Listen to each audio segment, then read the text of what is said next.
Hello, this is Bianca Westwood from Gillette Soccer Saturday on Sky Sports, and you are listening to the V2 Football Podcast.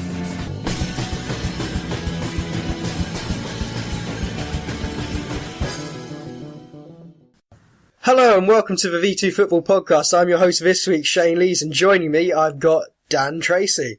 Good evening. And I've got Nick Davey. Good evening.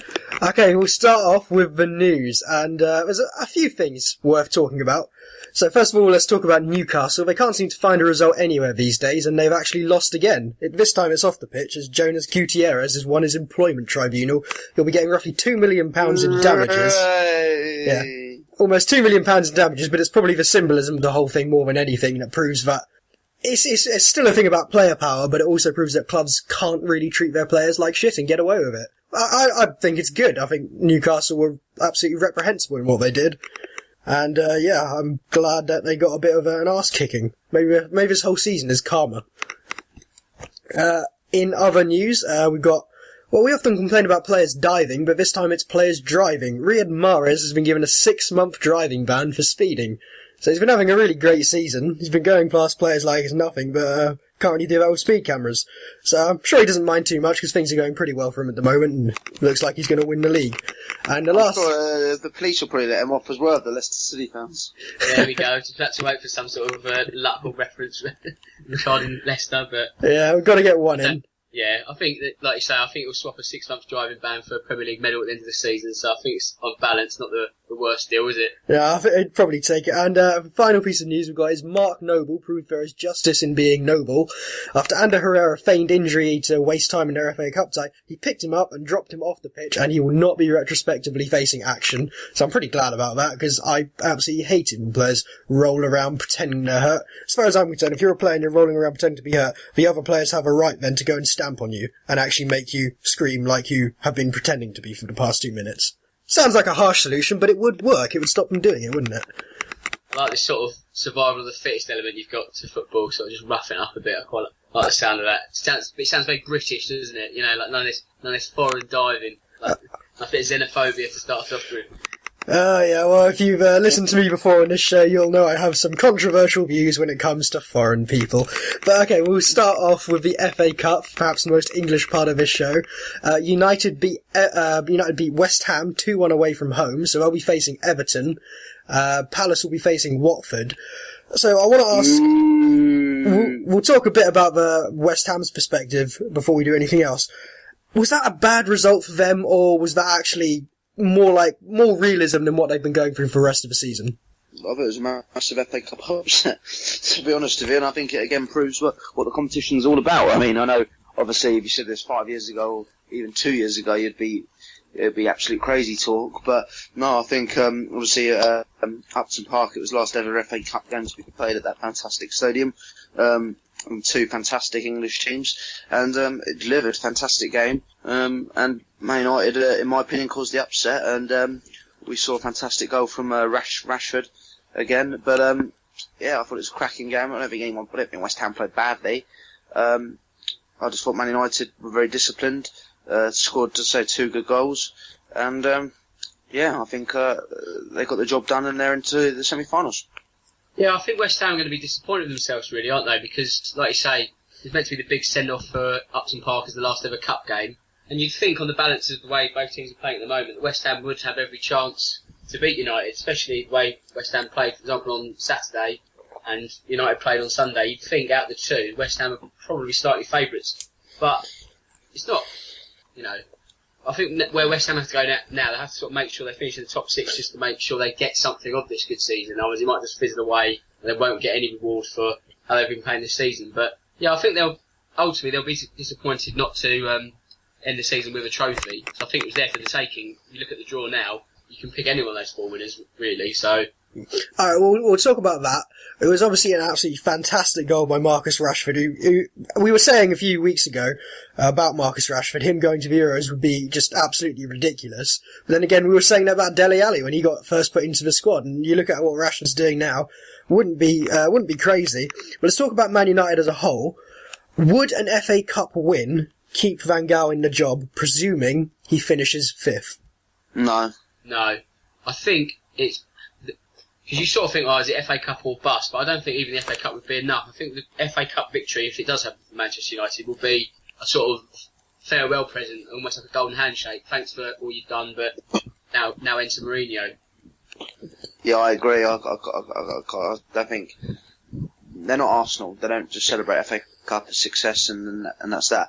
They're a massive club, and I think they're not getting Champions League football, which in my opinion is an absolute travesty. And I think even though they do win the FA Cup, it's done. He's a goner at the end of the season, and Mourinho to come in but it'll be a nice farewell present in a way. And in a way, it's probably what Arsenal should have done when they beat Hull a couple of years ago. All right, should have been the perfect farewell present. Let's presume they finish fifth, just for the sake of argument. So Man United finish fifth, they win the FA Cup, they end up getting, Palace in the final when they win that game. Would that be a good season, a nothing season, or a bad season? I think expectations sort of change throughout the season, don't they? Because if you said what you've just asked at the beginning of the season, you'd say that's a bad season. But from where they are now, and you sort of have to think, right, what can we do between now and the end of the season? You'd think, okay, is a cup, because of how we played this season, all that bad? Probably not. It's like relative success more. It's hard to sort of define the success that you have in August at the same sort of levels that they are sort of now, really. So I think the expectations will change as the season progresses. But ultimately, you say it's not a great season. Oh, are we maybe being a little bit harsh on Man United, or maybe even Man United fans being a little bit harsh on themselves? The FA Cup is a major trophy. I think you look at any other club, Chelsea, City, any of these sorts of clubs, they'd be happy winning an FA Cup in a season if they didn't do anything else. Yes, they'd also expect Champions League football, but considering the turmoil Man United have been going through in the past probably 2 seasons now, I almost feel like if that's any other club, it's a success. But for Man United, for some reason, it just seems, no, that's still a bad season. It's almost like you win the Champions League or you win the Premier League or it's a failure. It's not just United, I think it's any sort of team that you put in that Champions League bracket of teams. So, like you say, United, Arsenal, City, Chelsea, perhaps even Liverpool. If you're going for a top 4 and you don't get top 4, then to win the FA Cup's a bit of an afterthought. It's like it's not what we wanted, but it's a trophy. And I think it's because people's expectations of their clubs get so high that it's like a booby prize almost, isn't it? Whereas, a bit of a consolation. If any other club was to win it, then it's success. But it's how you set your stall out at the beginning of the season, I guess. And then how you end is not sort of matching what you planned at the start. Would it also highlight the difference, in a way, between clubs that are motivated by football and clubs that are motivated by money? For example, I think Man United is a very much a money-motivated club. It's from the ownership down, really. You have to look at it. And I think they look at it and go, it's Champions League qualification, that's where you're going to get all the money. An FA Cup, what's that going to give us? 4 million in prize money? It's not a lot. So do you think that maybe that attitude is now starting to actually filter down into the fans?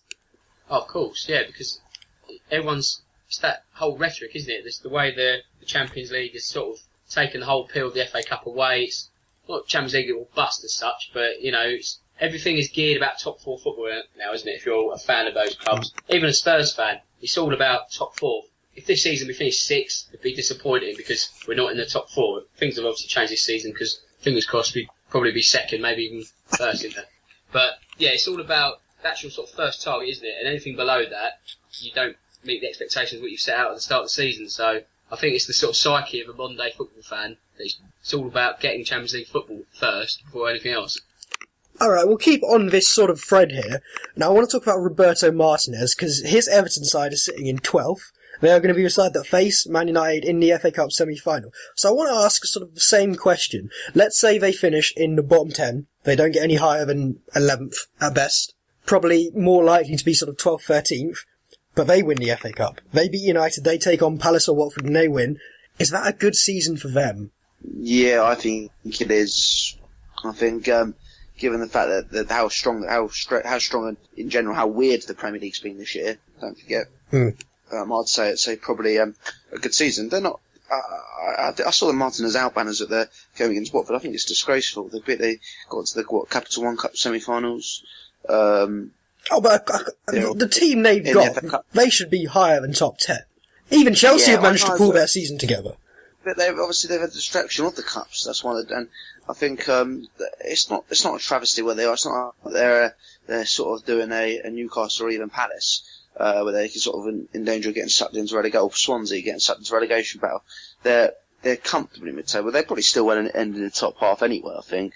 But I think, they win the FA Cup. I think it's a fantastic season. When they've won the FA Cup, it's a fantastic competition, and they've won it. If they do, of course. And I think, Martinez is doing a superb job there, and I think, they need to stick one. Obviously, the results in the Premier League haven't been as good as they'd like them to be, but I think they're not an Arsenal, they're not a Chelsea, they're not a Man City, so they don't really have any right to sort of complain and say, we should be finishing top four out questionably. Yeah, they've got a good squad. In my opinion, they've got the best striker, apart from Aguero in the league. But it'd be a few twitches over the summer, and then, but if they win the FA Cup, I think it'll be a fantastic season for them.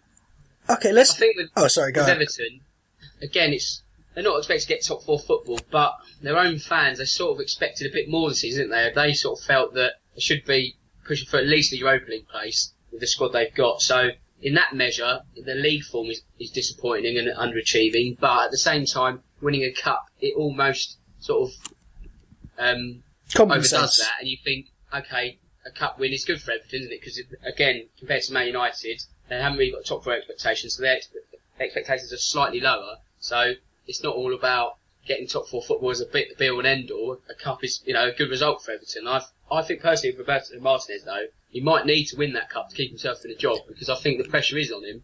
Especially with this new sort of shareholder coming in, and I don't know if he's going to be the man to be allowed to spend all this money that's meant to be coming in the summer. So I think if it's going to be a sort of golden handshake for Van Gaal, I think it might be the thing that keeps Martinez in the job. So obviously they can't both win it, so it'll be interesting to see what effects it has on both their managers come the end of the season. I will say this in addition: if they win the FA Cup, Everton would get into the Europa League, and if for a club like Everton, Europa League football, cup-winning competition, all of a sudden that's a season that's as good as finishing 5th or 6th. In terms of what you're actually getting at the end of the season. Plus, you've won the FA Cup, and that's a great achievement. Okay, I'll lead on from your point, and I'll direct this towards Nick. Let's say it goes badly. Let's say they go out to United, or they lose in the final. Does Roberto Martinez get the sack? Not whether or not he should. Do you think he does? It's a tough one to call, really. They end in bottom half, and they don't win the FA Cup. Yeah. I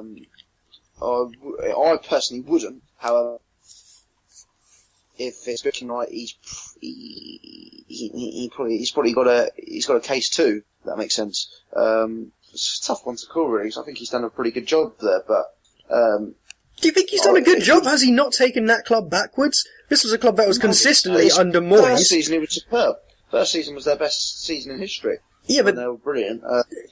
The one thing they had with David Moyes was consistency. And that's the thing they've completely got out of the window now, any kind of consistency whatsoever. Is that not a step backwards for a club like Everton? No. Yeah. No, it is. They seem to be better away from home. I think, again, the fans are putting them under so much pressure. There seems to be a fear of playing in front of their own fans at Goodison Park at the moment. So, again, it all boils down to, are they expecting too much? It's hard to sort of say where it stops. Does it start with the fans or the manager, or is it somewhere in the middle? Okay, alright. It's a tough one, Everton, isn't it? Is it delusions of grandeur? Or are they thinking they're too big for what they actually are? I mean, they say, you could point at Lukaku, Stones and Barkley as top tier players, but apart from that, what have they really got?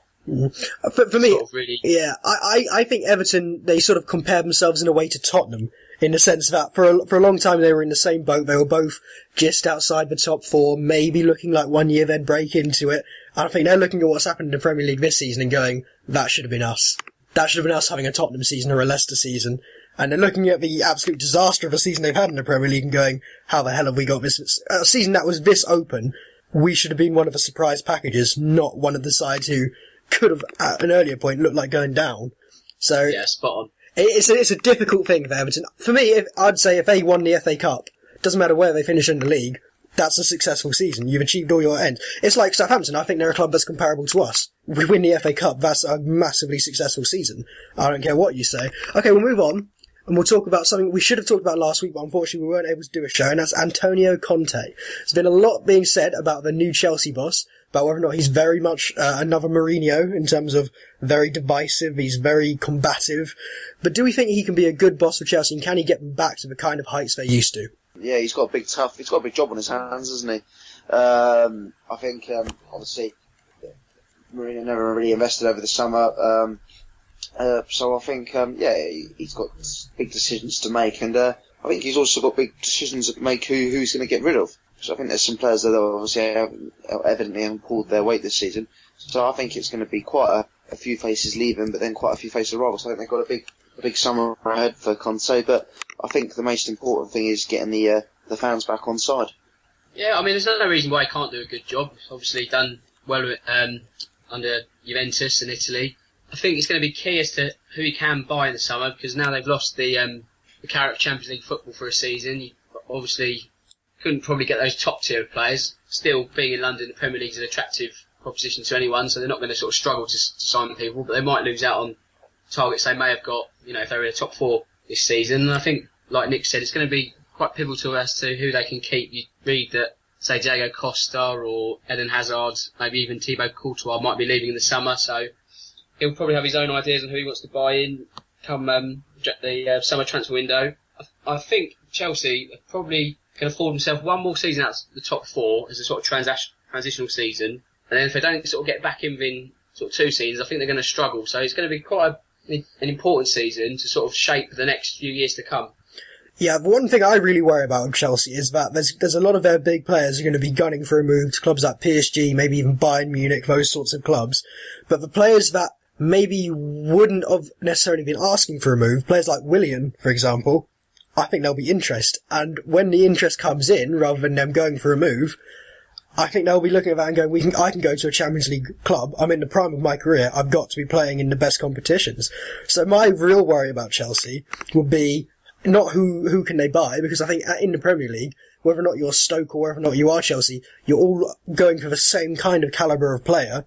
My worry would then be just how many good players could they lose? Because even though they've had a disastrous season, they've still got a lot of talent at that club. I wouldn't expect to see Hazard, probably not Costa, and probably not Courtois next season as a minimum at Chelsea. They're the 3 I'm expecting to leave. So, yeah, it is a bit worrying times for Chelsea, because it's very up in the air, and they're not really used to that in these last few years. The older Chelsea fans they'll remember when times were just absolutely crap for that club, but the newer fans, I wonder how many of them will be in City shirts with Guardiola around.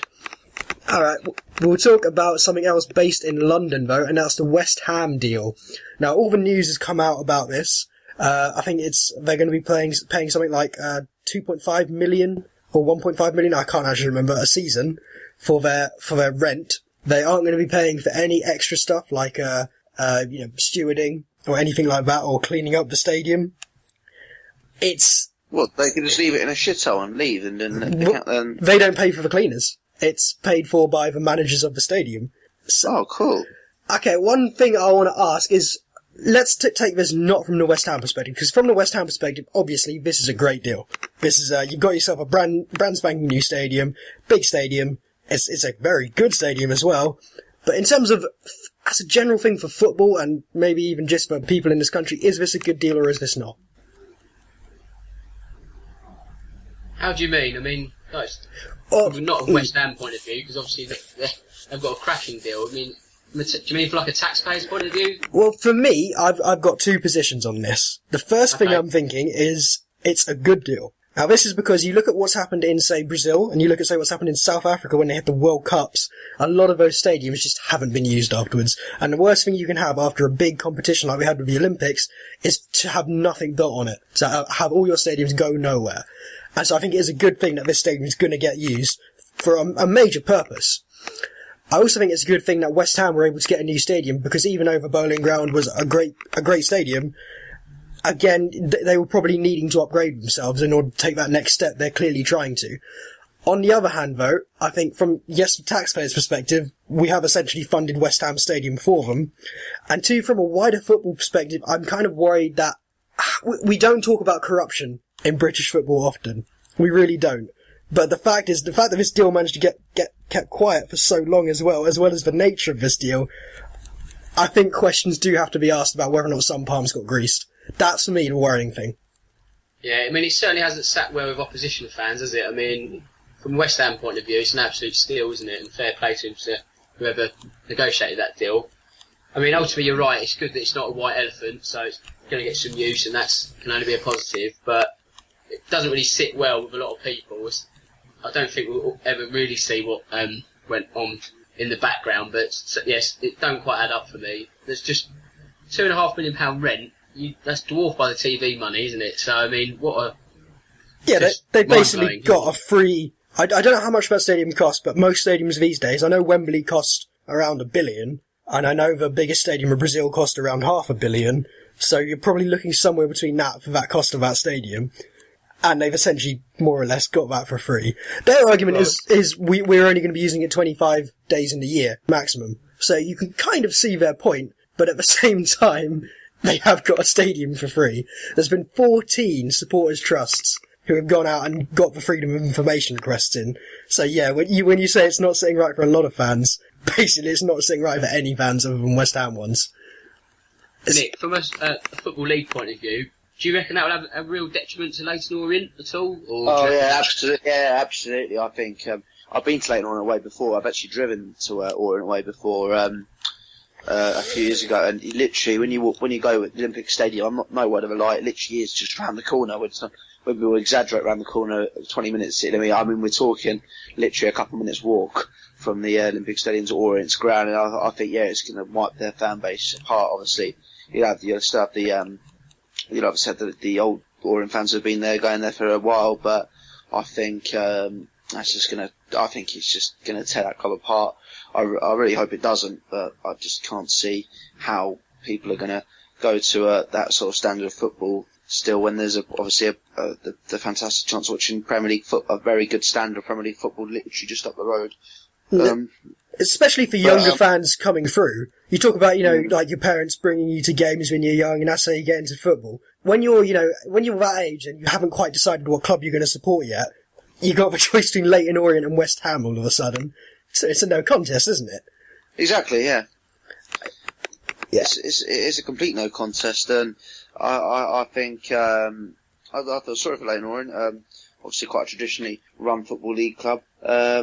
I just think with the West Ham moving there, it's going to wipe them apart, especially of how well West Ham are heading. I mean, West Ham have been tremendous this season. So I think that's just going to wipe Orient apart, to be honest with you. And I think I can only see West Ham's fan base getting bigger and bigger. I think they'll probably sell out their stadium every week. They're obviously a big enough club at this rate anyway. But I think they'll probably. I reckon they'll sell that stadium out week in, week out. Yeah, it's a multifaceted deal. There are some good sides to it, but for me, the whole thing just smells something sour. It's as Dan said, something just doesn't sit right with that whole thing. Okay, but we'll move on to the major news that happened midweek this week. That's the Champions League. So let's go with the big one first of all. No, it's not Barcelona. We're English here. Man City are through to the semi-finals, the first one in their history of the Champions League after they triumphed. Or was it 3-2 in the end on aggregate? On aggregate, yeah. Yeah. So obviously you've reached the semi-finals now. The question is worth asking: can City win it? I think they can, to be honest. I think the sooner they can, if they can get a few more wins, say like if they win the next 3 league games and they can get top 4 wraps up for the last day, then they can use the last 2 games, for example, to rest key players and use fringe players, and that means they can give a real full focus to the Champions League. And when you're in the last 4, it's a bit of a cliche, but anyone can win it, because you don't really get there by accident, do you? So they're in the hat, and I don't think there's any reason why they can't go all the way now. If you are City as well, and you're looking at this and thinking, right, we might not finish in the top 4, we're getting closed down a bit by the likes of United and West Ham, do we put all our eggs in the Champions League basket, knowing that if we win it, not only have we won the biggest competition in club football, Champions League next year is guaranteed anyway? Do you think they'll do that, especially with their injuries? I'm sorry to cut you off there, Shane. Can I quickly ask a quick question about this? I haven't actually seen it written down anywhere. Say if, looking at the score at the moment, they're probably not going to, but say Liverpool win the Europa League and Man City win the Champions League, City end 4th and Arsenal end 3rd. Would Arsenal be robbed off their Champions League spot? No, if City won the Champions League and Yeah. and Liverpool won the Europa League as well, we would have Probably not the- 5 teams in it. So The only scenario where someone gets Liverpool. dropped. we could have a scenario- maximum of 5 teams. So I'd presume that would mean whoever was in 4th would lose that spot. Correct, yeah. That's not That's happen. right. That's going to be City and then 4th. So. Yeah. I mean, So the nightmare scenario would be for, say, a Man United fan. So if Man United finished 4th, City finished 5th and won the Champions League, and Liverpool won the Europa League, then Man United would get dicked by both ends of their rivalry and not be in the Champions League next season. Cruelest of blows that could be. I think we'll definitely have a few It's a deaths after that. movement by both clubs. But I think a few people would pop themselves, wouldn't they? Just for like the sheer novelty of it. Sorry to sort of go off the subject a little bit. I was wondering. Yeah, for the sheer novelty of it, wouldn't that just be fantastic to see? Wasn't it Chelsea who did it a few years ago against who was it? Tottenham. Yeah, Tottenham. yeah, Yeah, that was another one of those cases. But okay, yeah, with Man City, it's obviously going to depend on who they get in the draw. But would you say they were dark horses or actually amongst the favourites? With the squad they've got, presuming, because a lot of their players can get fit between now and those points of the season, would you say a near fully fit squad was up there in terms of, like, top 2 maybe winning it? Well, the holders are out. If they go and get Atletico in the semi-finals, then I really can't. I think they've got a great chance. You know, that's not taking anything away from Atletico. I know City are English, but I would love to see Atletico win the Champions League. But I think the City have got a great chance now. And when we talk about Pellegrini, obviously he's obviously there's jokes around that he doesn't care anymore with City because he's losing his job at the end of the season. But what a farewell present that would be for him if he can go out and win the Champions League. And to be fair to him, the offers will be flying for him in the summer, won't they? absolutely. Yeah, it was a great result for them against PSG, and I will add this thing. On the podcast, I think I was possibly the only person who said I thought Man City were going to beat them. I didn't really see what threat PSG held. They beat a subpar all-season Chelsea, but to be fair, we spanked them 3-1 at home. It's not hard to beat Chelsea this year. So, I just wanted to throw that out there. Great result for them. Obviously, they've got a very good side these days. The other one, and this is the major one, we've already mentioned it, Barcelona holders, it looked like they were going to walk towards a second Champions League trophy. Knocked out by Atletico. Again, another one the majority of us on this show called. We all said that's exactly the kind of draw Barcelona will not like. And it happened again. They got beaten by Atletico. Okay, we'll talk about Barcelona in a moment, but just how big a result is that for Atletico Madrid? It's not a massive shock, though, is it? I mean, to take nothing away from the result last night, but let's not forget, Atletico, who are second in the league and 3 points behind Barcelona in the table themselves. So it's a big result, but it's not like wow, bloody hell, Atletico Madrid have won. It's sort of, obviously, you probably make Barcelona favourites last night, but at the same time, you wouldn't be so surprised that they've crashed out. Well, no, I don't disagree with you, but I'll put it this way. Barcelona were by a distance the favourites of that competition. I think the odds on Atletico getting it, they were probably, 6th, 7th, 8th to win that competition? But no one's retained the Champions League since it's been the Champions League, so it's an incredibly difficult competition to win, and obviously proved that to win a year after. So, Alright, okay. Yeah, I mean, it's an ups. Yeah, I think obviously it's done the bookies a favour last night of Barcelona being knocked out, but I don't think it's going to raise too many eyebrows either, because Atletico are a very good team and they're thereby right. Alright, we'll talk about Barcelona then. Now, their season, it was going great. I think they were unbeaten for 39 games, but in the last, I think it's 5 or 6 games now, they've got I think they've won. 1 win in 5 in all Yeah, that's it. Their season has just imploded, hasn't it? I mean... Just the wrong time as well. I mean, I'm sorry to interrupt you, but it reminds me a few years ago, Benfica, who were unbeaten for an entire season, and they lost 3 games at the end of the year, which was the Europa League final, their cup final, and they lost to Porto, which lost them the league. So it reminds me a lot of that. So sorry, go on, what were you saying? Well, no, I was just saying, I mean, they've lost form at just the wrong time, and you look at Messi, Neymar and Suarez, and they can't seem to get a goal between them though. It's only Suarez who got the brace in the first leg against Atletico Madrid, but it's worrying times for Barcelona. You'd think a month ago when they were 10 points clear over Atletico Madrid and it was done and dusted, it was, get the ribbons out and put them on the trophy, but all of a sudden there is an actual title race, and not only that, it's a 3-horse race in Spain, so it's certainly far from over in La Liga. Now, none of us are exactly La Liga experts. In fact, I routinely trash that league. But can any of us quite put our finger on why it went wrong for a team that is that good? Well, from what I've read, and this is sort of anecdotal, that Messi's sort of playing with an injury, but you'd still think they've got more than enough talent to not have to worry about Messi being, 70-75% fit. And I think it's just, every team goes through slumps throughout the season. You have small dips, don't you? They've been incredibly, maybe even go as far as lucky, but they've had their great run. And now, like I say, it's just form is completely just lost them at the wrong time of the season. So it's how they bounce back from this, and they can't afford any more stumbles, because otherwise, if they lose at the weekend and Atletico Madrid win, it's all level. So I don't think it's like one sole reason. I think it's just a bad run of form. The other two sides to go through were Real Madrid and Bayern Munich. Both were pushed hard. It was 2-3-2 results again. Bayern Munich very nearly dropped it against Benfica, and Real Madrid managed to pull out a 3-0 win to undo their 2-0 deficit. And that was the one we got wrong on this show. We all said we reckoned Wolfsburg could do it. It got really close, so we were almost got it all right. But is it kind of lined up for one of those two clubs to go and... Because neither of them have had great seasons. Bayern Munich, they're having another one of just walking through everyone's season. But by their own standards, they haven't really got up to the high points they're used to. And Real Madrid, it's been an up and down season completely. But is it really lined up now with Barcelona out the way for one of them to go and take control of that competition?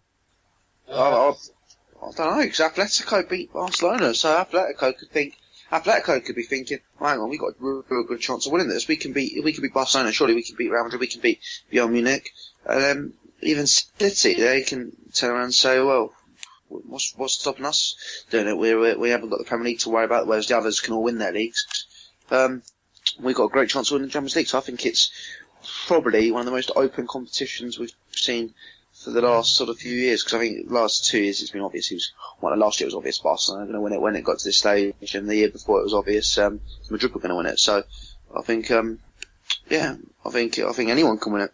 I think, Atletico beating Real in the league recently. They handed Zidane's first league loss since he took charge, and I also think Atletico Madrid are going to want to try and exact revenge for that 2014 final defeat, where they were a minute away from winning it themselves. And like Nick says, I think you can make a case for absolutely any of those four winning it. And I think, like I say, because once you're in that stage of the tournament, it literally is just one of four. There's no outright favourite.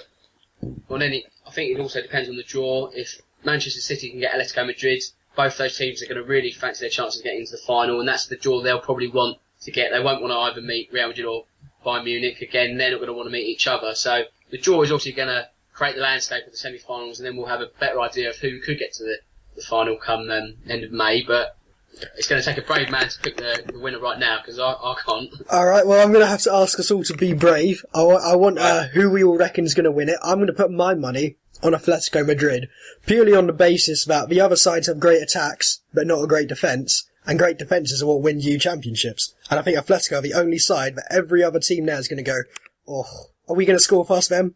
Man City, Bayern Munich, Real Madrid. Any one of those four sides are going, yeah, we can get goals. We can get goals against those sides. It's just how many we concede. Atletico Madrid, everyone's going to be afraid of that tie. So I think this is their year. I'm going to go for Real Madrid, based on, I think Ronaldo's just as good as he's ever been, really. So I'll go for Real Madrid. In that case, I'm going to go for Manchester City. Yeah, why not? And also, I think shouldn't forget that Manchester City are doing the Premier League a massive favour with their run, because they're extending the gap with their coefficient, so the top four place is secure for an extra season, because there's a bit of a worry that Italy are going to overtake us, but thankfully City's run has secured that. And I think my best Soccer Saturday impression, Liverpool have just scored. This is not a live show, but you can see. Live to Chris Lappin in Liverpool. Yeah, you can figure out what time we're doing this recording. Personally, I don't want to see Atletico win it. I want to see Man City win it, or Bayern, because I don't want to see 3 years of La Liga winning the Champions League. That'll be just tiresome. Right, okay, let's talk about the Premier League then. Go back to that. Race for the top four. So I'm not talking about, the top two sides.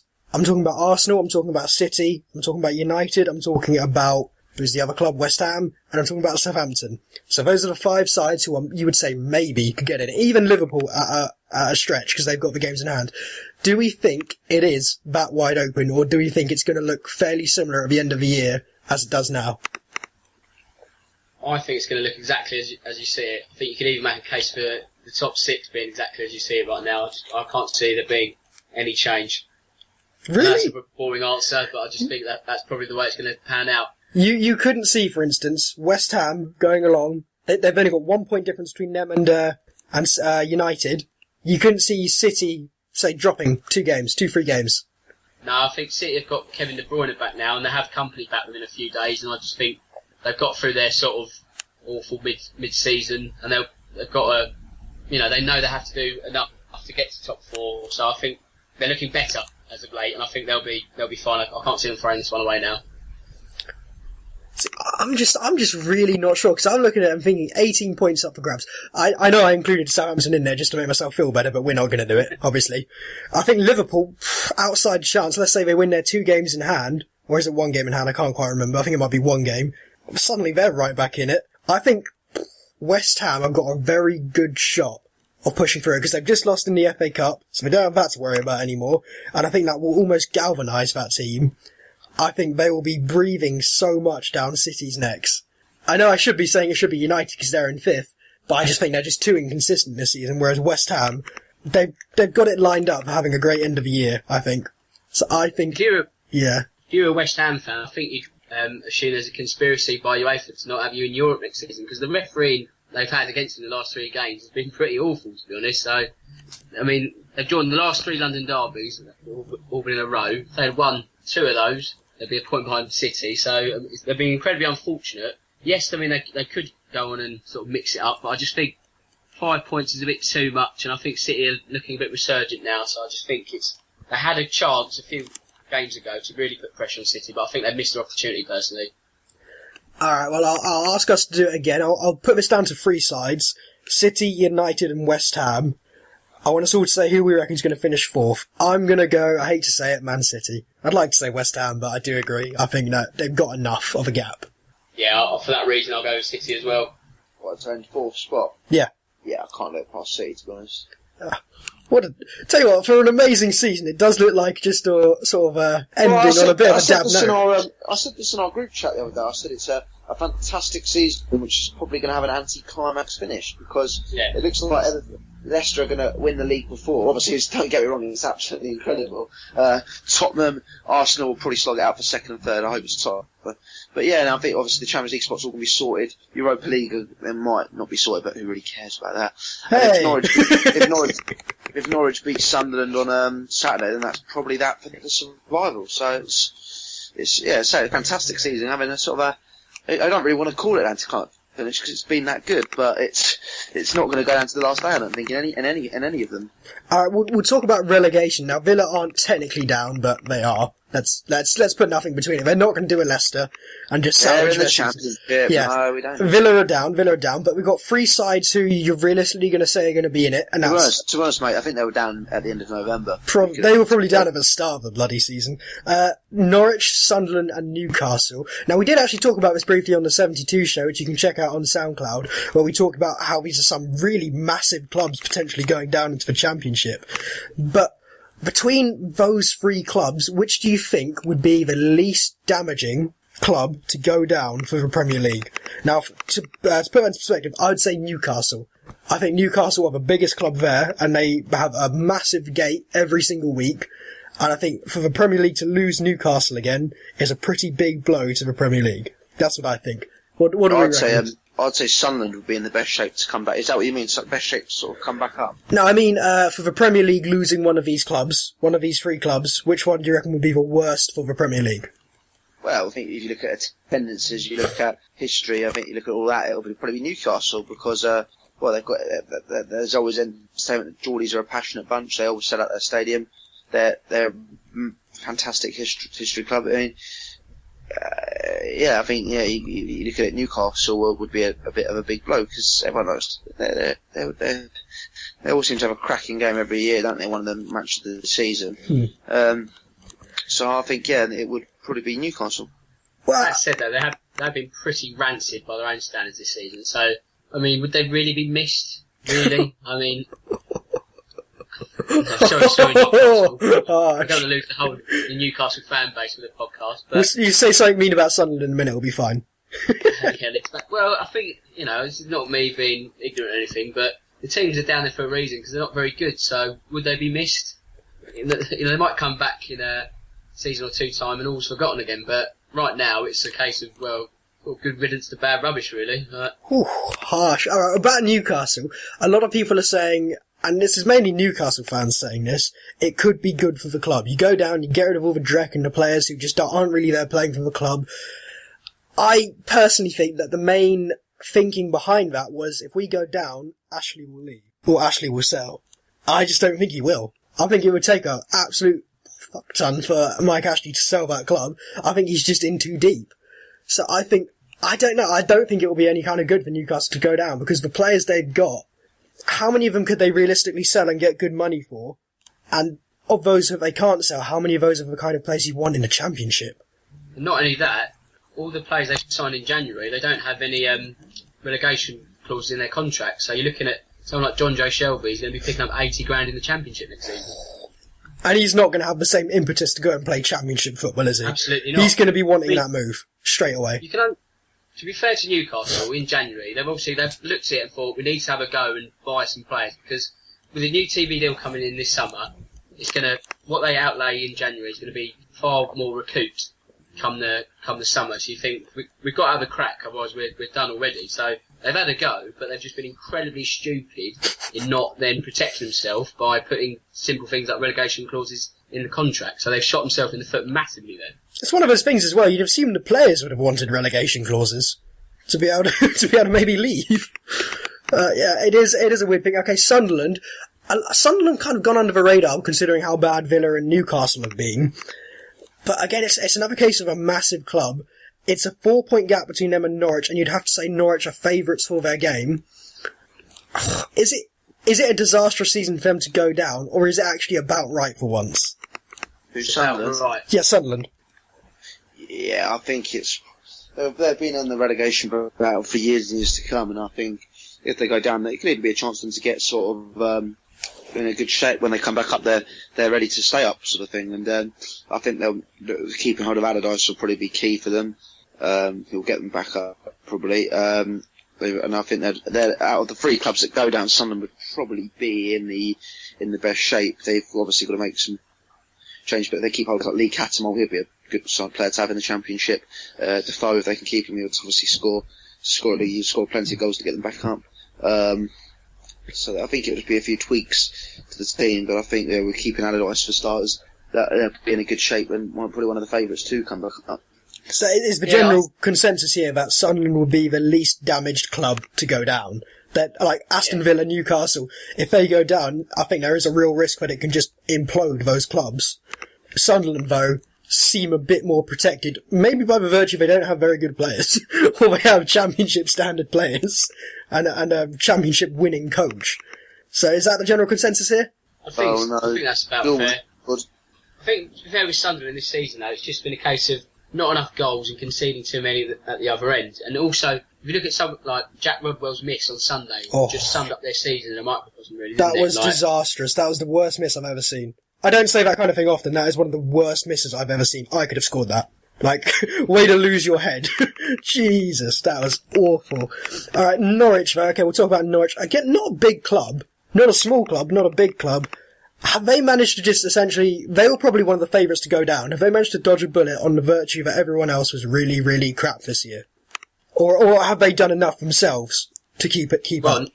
Not yet. I mean, you look at Saturday's lunchtime game between Norwich and Sunderland. If Sunderland win, they've still got their game in hand. So you're looking at, it's obviously 2 from 3 now, isn't it? Yeah. But I don't think Norwich are safe just yet. If they win on Saturday lunchtime, then they're nearly there. But I still think they've got to pull their sleeves up and really get at least 2 more wins to sort of even start thinking about safety. So it's nowhere near job done yet for Norwich. We'll do what we've done before and we'll try and call this one. I personally think the 2 that will go down will be Norwich and Newcastle. And I actually think that would probably be the worst turn of events because I think Sunderland, as a lot of people have said here, do kind of need a relegation. because they can only keep doing what they've been doing for so many years before it just ends up building up and becoming worse. So I think Sunderland will just about dodge it. What do we reckon?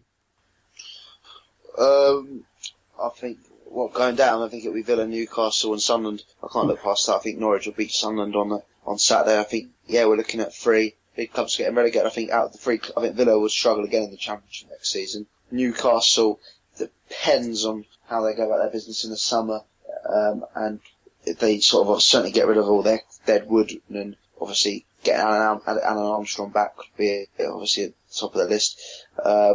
And I think if they get someone like Nigel Pearson, then they'll probably be alright. But yeah, Sunderland, I think that if they go down, it will be they'll probably come straight back up. But it has to depend, really. Yeah, I agree with what Nick says. Pretty much spot on, to be honest. I think Norwich will win on Saturday. It'll nearly be job done, and I think it's going to be damaging for Newcastle and Sunderland. They'll cope. It won't be a massive shock. They're probably playing for life outside the Premier League, and they'll have parachute payments and all that. So I'd imagine one season out of it and straight back up. So you're looking at the 2 North East clubs and Villa for me. All right. Well, I'll say this. My worry about Newcastle would be that they become a Fulham. That would be my worry for them. I don't think they're going to do an Aston Villa and potentially plummet down the divisions, which I think is a real danger. For Newcastle, I think it's just go down and just not be able to get rid of those high-earning players for a long time. That would be my worry for Newcastle. And I do like Newcastle. I've said it on the show before. I quite like that club, and I think it's an absolute travesty what's happened to them in these last few years.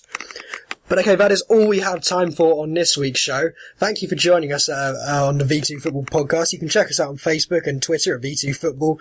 And please check out the 72 show. That's on SoundCloud. That's for the Championship, League 1 and League 2 fans. So if you're one of them, please check that out. That's me, Nick and Anthony and Matty Roper. They're all on there in some connection. We had Andy Cook on yesterday, and that's on SoundCloud now. So please check that out. Thank you for joining us, and that's good night from me. Good night from me. Good night from me.